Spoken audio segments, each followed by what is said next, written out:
El 29 de mayo, Jesse Marsh, el técnico de Canadá, reunió a toda la prensa deportiva del país frente al CN Tower en Toronto para hacer algo que no se había visto antes en el fútbol de esa nación. Uno por uno, los 26 jugadores convocados para el Mundial 2026 aparecieron en el Edge Walk, el paseo panorámico que rodea la punta de la torre más famosa de Canadá a 450 metros de altura. Fue un anuncio teatral, sí, pero también fue una declaración de intenciones. Canadá llega a su primer mundial en casa con la confianza de un equipo que no tiene nada que perder y todo que ganar. Mientras eso pasaba en Toronto, en Ciudad de México, Javier Aguirre afinaba los últimos detalles de una convocatoria con 13 caras nuevas y la mayor promesa generacional del Tri en años. Y en Manhattan, Mauricio Pochettino presentaba su lista de 26 en un evento en Pier 17 frente a los medios de comunicación más importantes del país, con Christian Pulisic como el símbolo de una generación que lleva una década prometiendo y que ahora, finalmente, no tiene más opciones que cumplir o asumir las consecuencias de no haberlo hecho. 3 países anfitriones, 3 narrativas completamente distintas y una pregunta que está circulando con fuerza en el mundo del análisis futbolístico. ¿Qué pasa si México y Canadá se roban el protagonismo del torneo que Estados Unidos organizó? ¿Qué pasa si la llamada generación dorada del USMNT decepciona en casa, mientras sus vecinos del norte y del sur hacen historia? Antes de entrar al análisis de cada selección, suscríbete al canal, porque aquí vas a saber todo sobre la Copa del Mundo, y no te vas a perder nada. Vamos a seguir cada partido, cada jugador y cada noticia hasta el 19 de julio, así que dale al botón y activa la campanita para no quedarte fuera de la conversación. Empecemos por México, porque el Tri es el corazón emocional de este torneo para más de 130 millones de personas. La convocatoria que anunció Javier Aguirre es la más renovada que se recuerda en mucho tiempo. 13 de los 26 elegidos no estuvieron en Qatar 2022, cuando México no pasó de la primera ronda por primera vez desde 1978.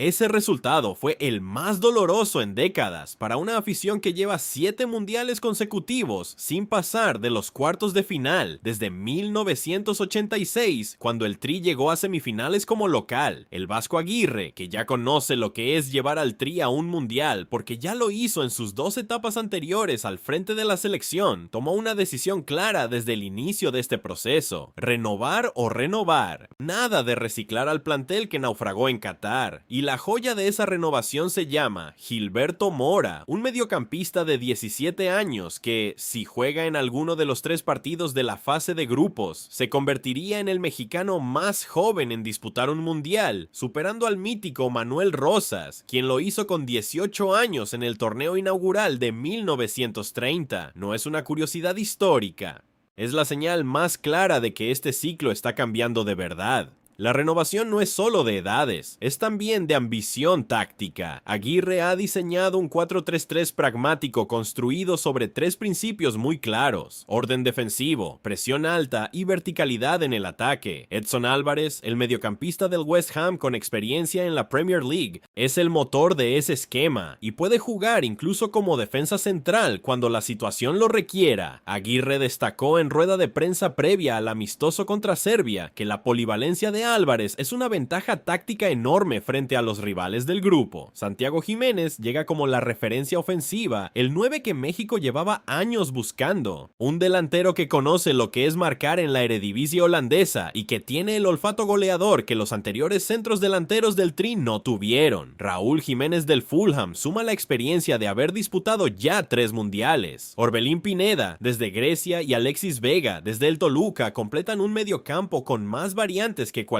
Tri reciente, y Guillermo Ochoa, el portero histórico, regresa una vez más para disputar su puesto con Raúl Rangel. La preparación fue la más larga y estructurada en años, concentración de casi 40 días, la liguilla del Clausura sin seleccionados para garantizar descanso y 8 partidos de preparación. El grupo de México es el que necesitaba: Sudáfrica el 11 de junio en el Azteca, Corea del Sur el 18 en Guadalajara y Chequia el 24 de regreso en Ciudad de México. México. Son 3 rivales asequibles. La presión es enorme, porque la afición lleva décadas esperando que el Tri rompa la maldición del quinto partido, ese techo histórico de cuartos de final que ha sido el límite desde 1986. 4 décadas de frustración, y lo más paradójico es que toda esa emoción futbolística existe al mismo tiempo que la CNT marcha por el Paseo de la Reforma, con pancartas que dicen boicot al Mundial, que los maestros amenazan con bloquear vías en los días de partido y que el comité organizador tuvo que cancelar capacitaciones de voluntarios por seguridad. México vive los dos extremos simultáneamente, un país que quiere que el Tri haga historia y un sector que no reconoce legitimidad al evento. Ese es el contexto único en el que el 11 de junio va a sonar el primer silbatazo en el Azteca, y luego está Canadá, que puede ser la sorpresa más grande de este torneo entre los 3 países anfitriones. La selección canadiense llega al Mundial en casa por primera vez en la historia del fútbol masculino del país, y lo hace con un plantel que mezcla talento europeo de primer nivel con una identidad muy clara bajo el mando de Jesse Marsch. El nombre más reconocido es Alphonso Davies, el lateral izquierdo del Bayern Múnich, capitán oficial de la selección y uno de los mejores jugadores en su posición en el mundo cuando está físicamente completo. Y ahí está la complicación principal. Davies llega con una lesión de isquiotibiales y es duda para el partido inaugural del 12 de junio contra Bosnia y Herzegovina en Toronto. No ha jugado para Canadá desde marzo de 2025, cuando sufrió una ruptura del ligamento cruzado anterior que lo tuvo fuera durante 262 días. Desde su regreso al Bayern Múnich en otoño, ha acumulado una serie de lesiones menores que lo tienen llegando al torneo con el físico en proceso de recuperación. Marsch fue cauteloso, espera que Davies pueda aparecer en algún momento de la fase de grupos, pero la prioridad es no arriesgarlo antes de que esté al 100%.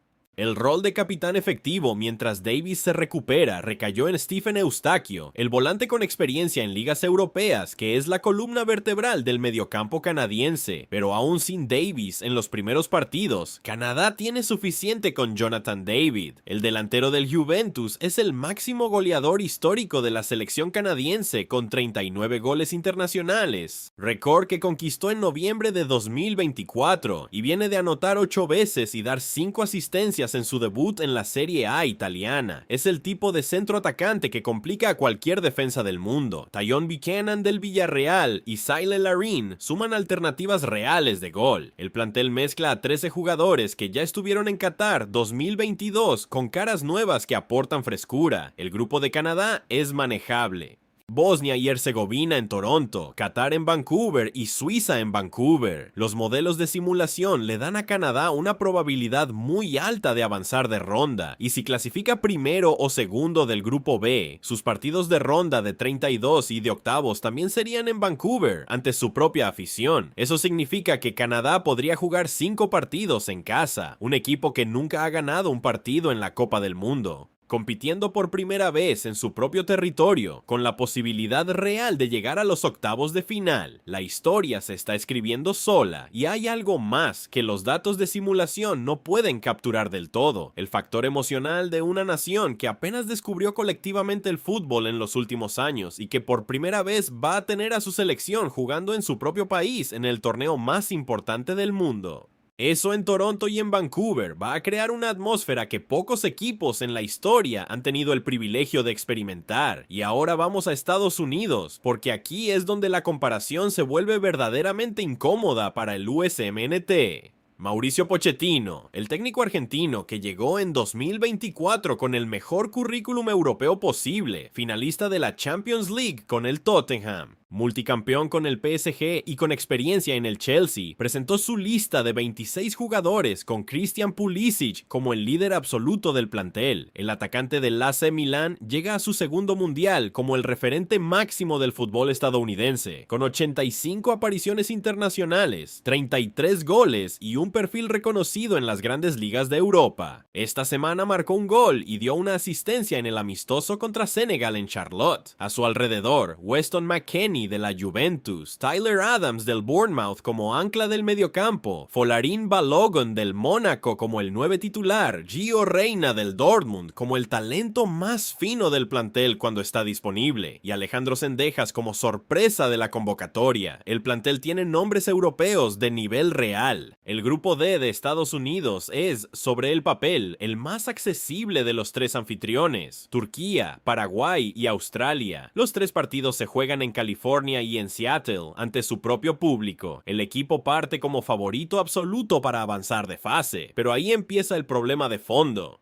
La supercomputadora de Opta le da a Estados Unidos solo un 19,73% de posibilidades de llegar a los cuartos de final. Son 15 selecciones con más probabilidades que la anfitriona de alcanzar esa instancia. Y para poner ese dato en perspectiva, Estados Unidos solo llegó a cuartos de final una vez en su historia mundialista moderna, en 2002. Cuando venció a México en los octavos y luego cayó ante Alemania. Desde entonces, en cada torneo donde ha participado, el techo ha sido los octavos de final. El proceso previo al Mundial tampoco fue tranquilizador. Desde su llegada, Pochettino cayó en semifinales y en el partido por el tercer lugar de la Nations League. No ganó la Copa Oro de 2025. Hubo momentos de buen juego en la segunda mitad del año, pero también resultados erráticos que mantuvieron las dudas encendidas, y hay una vulnerabilidad táctica que los analistas señalan de manera consistente. La defensa del USMNT es el punto más débil del plantel. Las ausencias de Tanner Tessman y Diego Luna, dos jugadores jóvenes que muchos esperaban en la lista, también generaron debate en la prensa especializada sobre las prioridades tácticas del seleccionador argentino. Si Pochettino no resuelve esa línea defensiva, cualquier rival de nivel europeo o sudamericano puede explotarla en la ronda de eliminación directa. Christian Roldan lo dijo con honestidad total: cuando piensas en la Copa del Mundo 2026 para el USMNT, piensas en presión, y esa presión tiene una capa que México y Canadá no tienen. Este es el país que organizó el torneo, que lo vendió al mundo, que tiene las sedes más grandes y los contratos televisivos más costosos. Si el USMNT no cumple adentro de la cancha, el costo simbólico para la credibilidad del fútbol en ese país es enorme. Recordemos lo que pasó con Brasil 2014. Organizó el torneo con la expectativa de ganar y salió humillado 7-1 ante Alemania en las propias semifinales. El fútbol no le debe ningún favor automático al anfitrión. Y ese es exactamente el escenario que convierte a México y Canadá en los verdaderos protagonistas potenciales de este torneo. Dos selecciones que llegan con expectativas más manejables, con grupos asequibles, con sus mejores jugadores en el mejor momento de sus carreras y con la ventaja de jugar ante sus propias aficiones que los van a empujar desde el primer minuto.